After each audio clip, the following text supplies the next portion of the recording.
Hello tout le monde, alors aujourd'hui ça va être une grande journée donc je vais vous partager tout ça dans cette vidéo. J'ai rendez-vous ce matin avec le spécialiste du sommeil, ce qui fait que je vais pouvoir avoir les résultats du dernier examen que j'ai fait, donc la polysomnographie pour ceux qui ont vu cette vidéo. J'ai pas eu d'oxygénothérapie hyperbare ces derniers jours alors que j'en faisais quasi tous les jours. Aujourd'hui je vais pouvoir en refaire. C'est parti, ce qui fait que programme du jour, rendez-vous avec le spécialiste du sommeil, ensuite oxygénothérapie hyperbare et pour finir on va aller dans Paris parce que j'ai un super bon plan. Bref, je vais pas vous spoiler, je vous laisse regarder tout ça dans cette vidéo. C'est parti.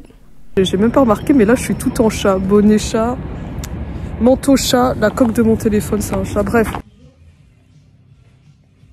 Ok, donc là j'ai fini le rendez-vous avec le médecin du sommeil. Il y aurait beaucoup de choses à expliquer. Ça s'est très bien passé en tout cas. Bon, du coup je vous fais la conclusion du rendez-vous une fois que je suis rentrée chez moi, car dehors c'est pas évident d'expliquer les choses, il y a trop de bruit. Vu que là je rentre pas tout de suite chez moi, je vais aller faire l'oxygénothérapie hyperbare. Ce sera dans un endroit différent de celui de d'habitude, donc c'est pas dans Paris même mais en banlieue. Mais c'est toujours avec le même centre d'oxygène que je fais. Un coup il y a du soleil, un coup il fait chaud, un coup il fait froid. On comprend plus rien à ce temps-là.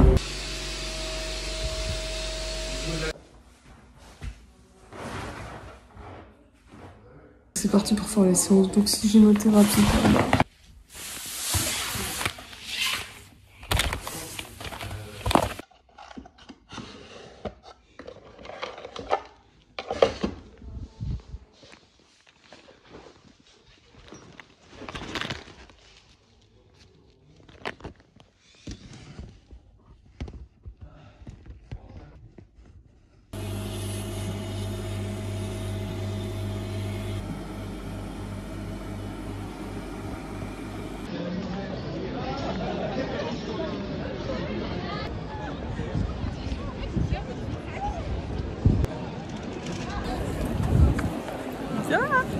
Regardez, je suis trop contente.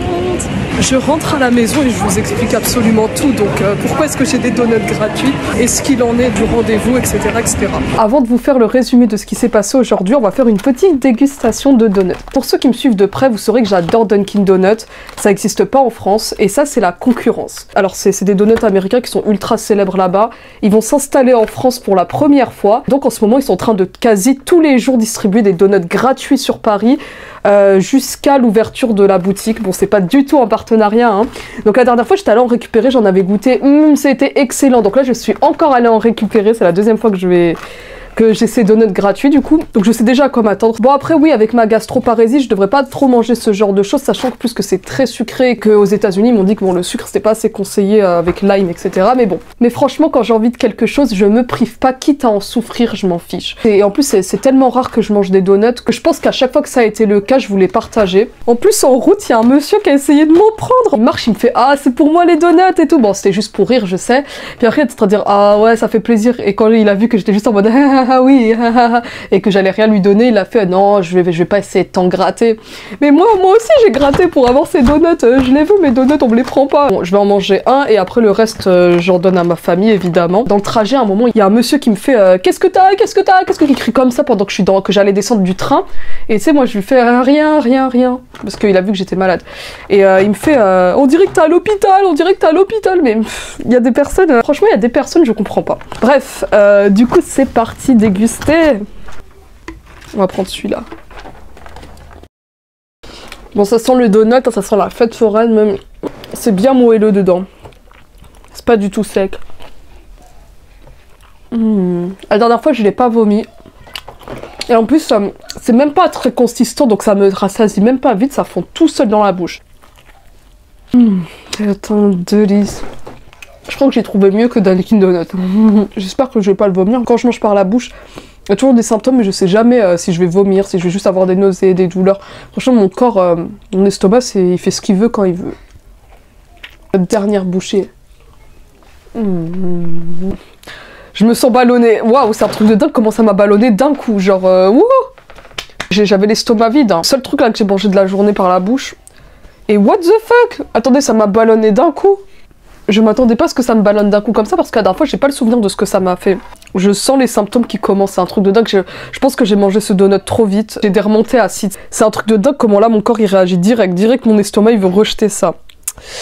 Bon, c'est pas grave, j'ai bien dégusté, j'ai savouré et go les conséquences. Du coup, c'est parti pour la conclusion de ce rendez-vous avec le médecin du sommeil. Donc, je vais vous donner les résultats de l'examen. J'ai tout le compte rendu ici, il s'étend sur 1, 2, 3, 4, 5, 6 pages. Déjà, je suis arrivée en retard au rendez-vous à cause du métro. Il y a quelqu'un qui est parti sur les rails pour traverser les voies et du coup, ça nous a bloqué pendant 10 minutes. Ensuite, quand je suis arrivée dans le centre médical, je me suis trompée d'étage, donc j'ai fait la queue encore pendant 10 minutes pour rien. Bref, gros bordel, mais le médecin, il est super gentil. Je suis arrivée avec au moins 20 minutes de retard, il a rien dit du tout, alors qu'il attendait que moi. Du coup, je vais vous montrer un peu le compte-rendu de l'examen, je vais vous dire ce qu'il m'a dit. Il y a beaucoup de choses. Ça, c'est mon cycle du sommeil et ça montre toutes les fois où je me suis réveillée. Donc, comme je vous l'avais dit et qu'on peut le constater, j'ai jamais aussi mal dormi, je me suis réveillée beaucoup trop de fois. Là, il y a l'analyse du sommeil, tous les micro-réveils que j'ai fait, les événements respiratoires, comment ça s'est passé, l'oxygène, si j'ai ronflé. Donc, il y a toutes les fois où je me suis réveillée, un petit graphique machin, donc s'il y a des apnées, etc. Bref, il y a beaucoup de choses et ce qui m'a un peu surpris, c'est de voir qu'il savait exactement dans quelle position je dormais. Donc on a exactement la durée de combien j'ai dormi sur le dos. Je vais vous montrer le graphique, ce sera plus simple. Sur le dos, sur le ventre, sur le côté droit, sur le côté gauche. Et le debout, il me fait bien rire, j'imagine ça comme ça. Bon, bien évidemment, position debout, c'est les moments où je me suis levée pour aller aux toilettes, par exemple, débrancher, etc. C'est pas forcément pendant le sommeil, c'est vraiment l'activité durant la nuit. Ensuite, pour finir, on a un graphique de tout ce qu'il en est. Donc au final, que je dorme sur le dos ou pas, visiblement ça avait pas l'air d'être un problème. Alors du coup, ce qu'il en conclut de cet examen, c'est que je somnole beaucoup trop, et que je restais beaucoup trop allongée, et j'ai passé énormément de temps à dormir, mine de rien. Donc il voit très bien qu'il y a un problème de sommeil excessif. L'essentiel de cet examen permettait aussi et surtout d'exclure toute autre pathologie du sommeil. Donc comme je vous l'avais déjà dit, cet examen on le prescrit surtout pour les personnes ayant de l'apnée du sommeil. Moi je sais que je n'en souffre pas, mais il est important avant de poser un diagnostic, de commencer un traitement machin, il faut bien exclure toute autre pathologie du sommeil. Donc là c'était surtout pour voir si je n'avais pas d'apnée du sommeil et pas de syndrome des jambes sans repos. Donc c'est à dire que j'ai pas de coupure de respiration pendant que je dors, j'ai pas de problème de ronflement, j'ai pas de problème de jambes qui bougent, etc. Il m'a dit heureusement que vous avez pas ça, sinon après les traitements ça serait de mettre des appareils respirateurs pendant la nuit et ça peut jouer sur les problèmes digestifs, machin. Bref, il m'a dit des trucs comme ça, mais heureusement, donc je n'ai pas ça, c'était évident. Donc maintenant que ces pistes-là ont été écartées, maintenant il va très bien se concentrer sur mon hypersomnie. Et en fait,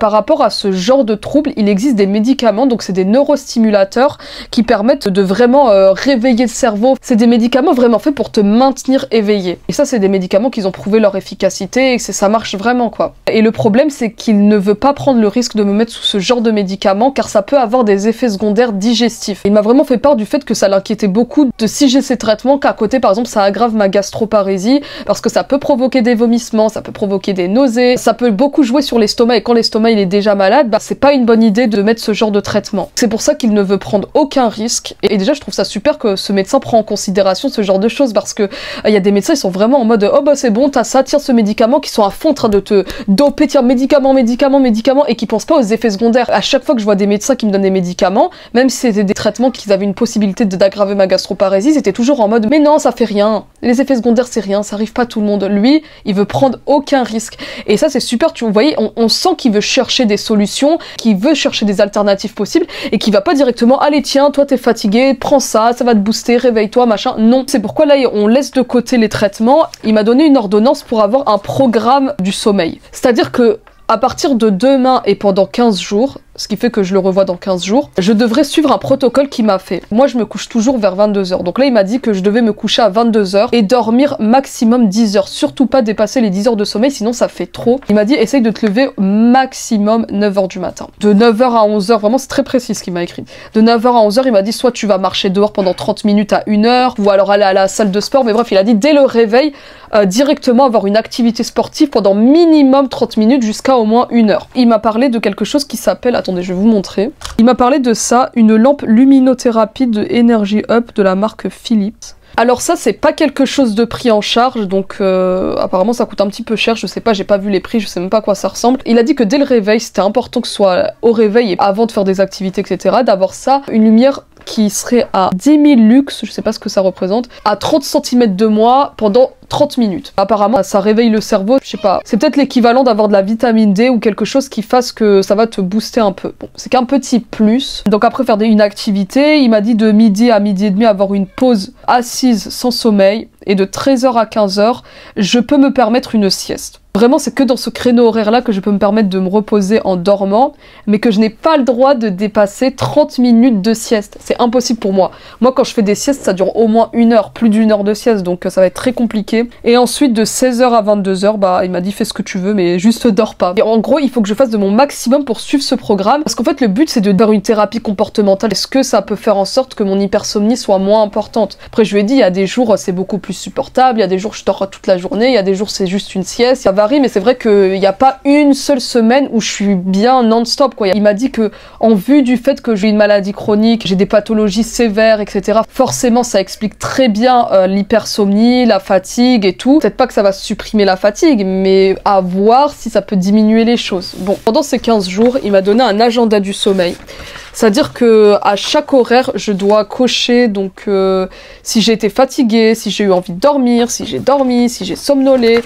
Et donc vous voyez qu'ici il y a le mode d'utilisation, les jours, les horaires. Et si au bout de 15 jours faire tout ça n'a absolument rien changé, je suis toujours autant fatiguée, eh bien il prévoit de m'hospitaliser. C'est-à-dire que je vais devoir rester déjà 48 heures à l'hôpital pour refaire un examen du sommeil. Je vais devoir rester 48 heures non-stop branchée avec le même type d'appareil que j'ai eu à la maison, et pendant tout ce temps, bah, on va vraiment surveiller jour et nuit pendant 48 heures comment le cerveau réagit, à quel moment je m'endors dans la journée, à quel moment je m'endors la nuit, combien de fois je me réveille, combien de fois je somnole, etc. Et voir vraiment mon cycle du sommeil. Il m'a dit que l'examen là que j'ai fait chez moi, ça détermine pas vraiment ma routine du sommeil en temps normal, surtout que ça a été perturbé.